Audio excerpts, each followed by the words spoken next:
Hello students, welcome to Learn Me Now. Today we will learn about the object. What is the object? An object is a word which comes after the transitive verb and completes its sense.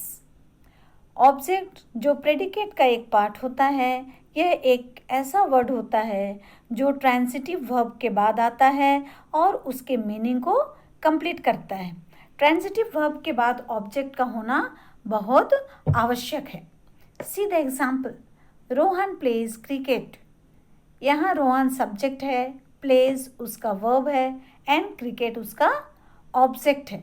तो cricket जो word है वह verb pledge के बाद आया है। Pledge एक transitive verb है।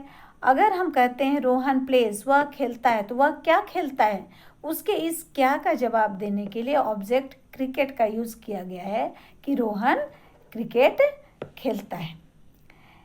Let's see the features of object. किसी भी ऑब्जेक्ट के मीनिंग को अच्छी तरह समझने के लिए उसके फीचर्स को देखें।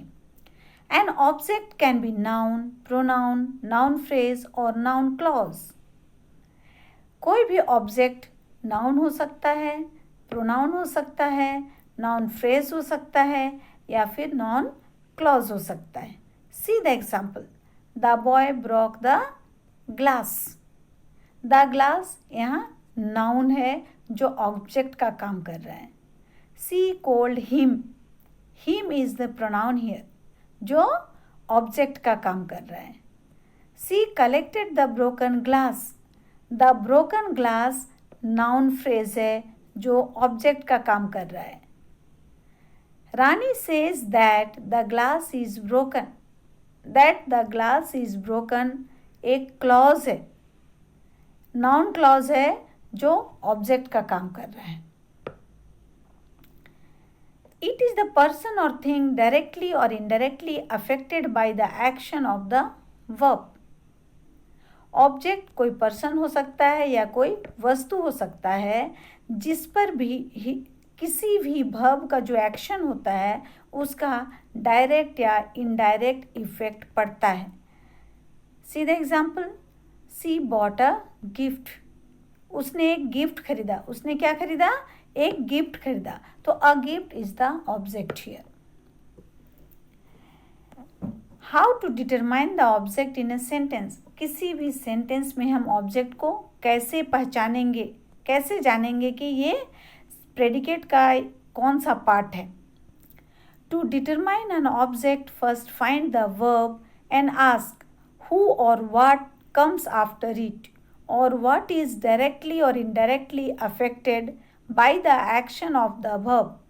The answer of these questions is the object of that sentence.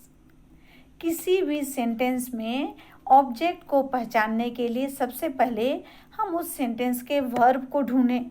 Verb मिलने के बाद पूछें कौन और क्या वर्ब के बाद आता है, या फिर वर्ब का जो एक्शन है, वर्ब का जो कार्य है, उसका डायरेक्टली या इनडायरेक्टली इफेक्ट किस पर पड़ रहा है। इन क्वेश्चंस का जो आंसर करे वो वर्ड या वर्ड का ग्रुप ही उस सेंटेंस का ऑब्जेक्ट होता है। See the example, the cat caught the rat. यहाँ द कैट सब्जेक्ट है, कॉट वर्ब है, द रैट ऑब्जेक्ट है। तो कॉट वर्ब का जो काम, वर्ब ने जो काम किया, अर्थात द कैट सब्जेक्ट ने जो पकड़ने का काम किया वो किस पर पड़ा? रैट पर पड़ा। तो rat is the object. Let's see the types of object. Object कितने प्रकार के होते हैं?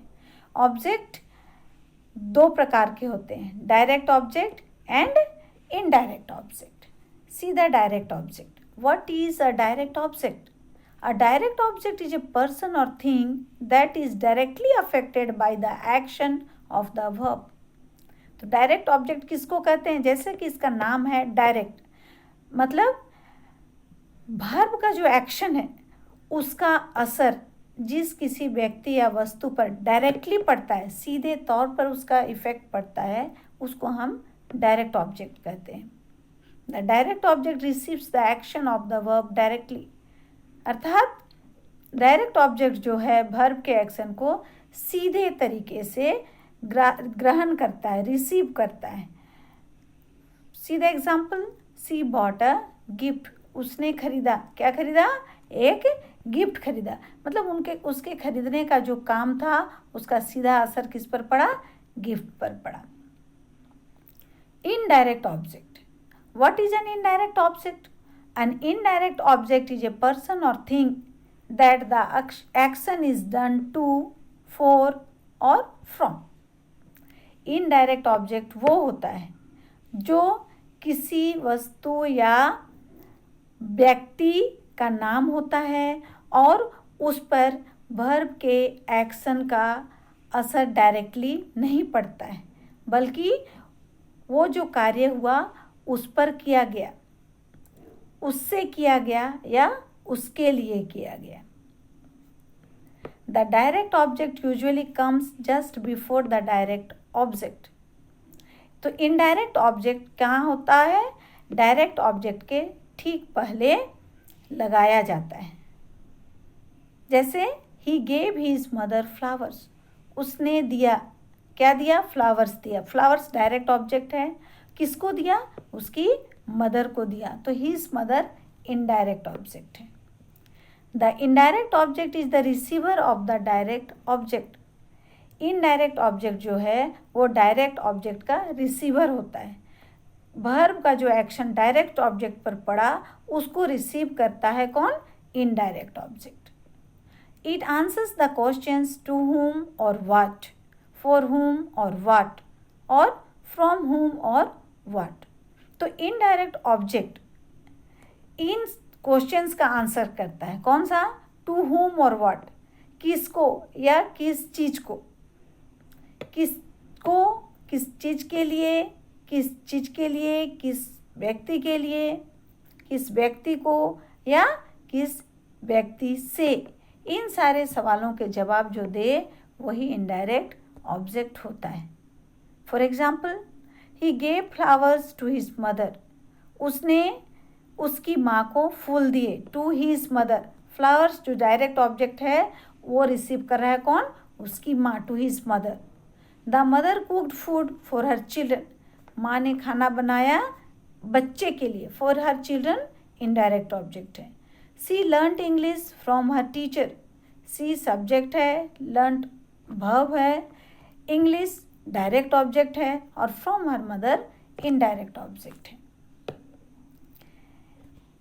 No object, what is no object? When the verb in the predicate is an intransitive verb, it does not need an object. It consists only a subject and a verb predicate. जब किसी predicate का verb intransitive होता है तो intransitive verb होने के कारण उसे object की किसी तरह की आवश्यकता नहीं पड़ती है।